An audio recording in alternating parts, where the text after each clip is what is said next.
ঘুমিয়ে উঠে বিকেলবেলায় পেয়ে গেলাম গরম গরম চা, আর তার সাথে পেয়ে গেলাম চিকেন পকোড়া।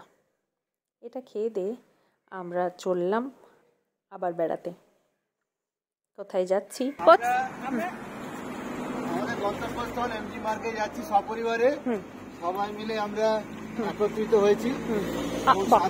বক্তৃতা দিতে শুরু করে দিলে আমি একটা আমরা সবাই যাচ্ছি আজকে এমজি মার্কেটের দিকে কেনাকাটা করতে। ঘোরা, কেনাকাটা, রথ দেখা, কলা বেচা। বুঝতে পারছি না। রাস্তায় যেতে যেতে প্রাকৃতিক সৌন্দর্য উপভোগ করতে করতে আর সবাই মিলে খুনসুটি করতে করতে আমরা এগিয়ে চলেছিলাম মার্কেটের দিকে।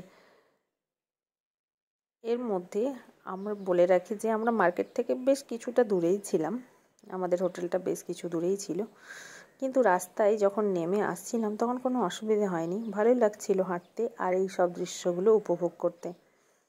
আমি তোমাদের সাথে যতটা সম্ভব শহরের বিভিন্ন জায়গা তুলে ধরার চেষ্টা করলাম। রাস্তায় যাওয়ার সময় ভালো লাগছিল ভিডিওগুলো করতে। বলতে বলতেই আমরা পৌঁছে গেলাম মার্কেটে। এমজি মহাত্মা গান্ধী, সামনেই তার স্ট্যাচু।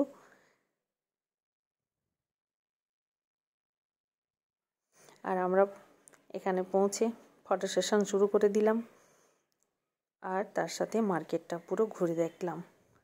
আপনারা কোথায় এসেছেন? ভালোই ছিল, বেশ হাওয়া দিচ্ছিল, কিন্তু আবহাওয়াটা বেশ ছিল মনোরম। আর আমরা চললাম চারিদিকে ঘুরতে বেড়াতে, কেনাকাটা করতে করতে। মার্কেটটা দেখে খুব ভালো লাগলো, বিশাল বড় মার্কেট। তোমরা যদি যাও একদম এমজি মার্কেটের কাছেও হোটেল নিয়ে থাকতে পারো।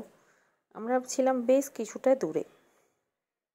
মার্কেটের বিভিন্ন অংশ ভিডিও করেছিলাম, সেগুলো তোমাদের সাথে শেয়ার করলাম। এখানে লেখা আছে গ্যাংটক, সেখানে ফটো তোলার ভিড় দেখতেই পাচ্ছ। আমরাও তুলে নিয়েছিলাম বেশ কতগুলো ফটো, সেগুলো আস্তে আস্তে তোমাদের সাথে শেয়ার করব। এখানে চলছে কিছু কেনাকাটার চেষ্টা। মার্কেটের দাম বেশ ভালোই, তাই আমি আর কেনাকাটার দিকে বেশি যাইনি। তারপর ঘোরা, টুকটাক খাওয়া দাওয়া, এইসব করে আবার প্রতিটা দোকান দেখতে খুব ভালো লাগছিল, এক সে এক জিনিস। মনে হয় পয়সা থাকলে মনে হয় সব কিছুই কিনে নিতাম। এটা একদম শেষ পয়েন্ট এমজি মার্কেটের। সব কিছু দেখে শুনে এবার ফেরার পালা। আমরা আবার রাস্তায় আস্তে আস্তে যা কিছু ভালো লাগলো সব কিছুই ক্যামেরাবন্দি করার চেষ্টা করলাম, যাতে এই স্মৃতিগুলো আমাদের মনে রয়ে যায়। তারপর আর কি আবার হাঁটতে হাঁটতে পৌঁছলাম হোটেলে। ওখান থেকে গাড়ি ভাড়া করেও আসা যায়। ভালো লাগছিল রাস্তায় আসতে। একটা পাওনা ছিল গান, পরে পুরোটা শোনাবো, অন্তত এটুকুই শুনে নিয়ে রাখলাম। রাস্তায় আস্তে আস্তে পাহাড়ি ফুল দেখে তারও ছবি তুলে রাখলাম। এটা ছিল একজনের বাড়িতে বানানো স্ট্যাচু, সুন্দর লাগলো তাই।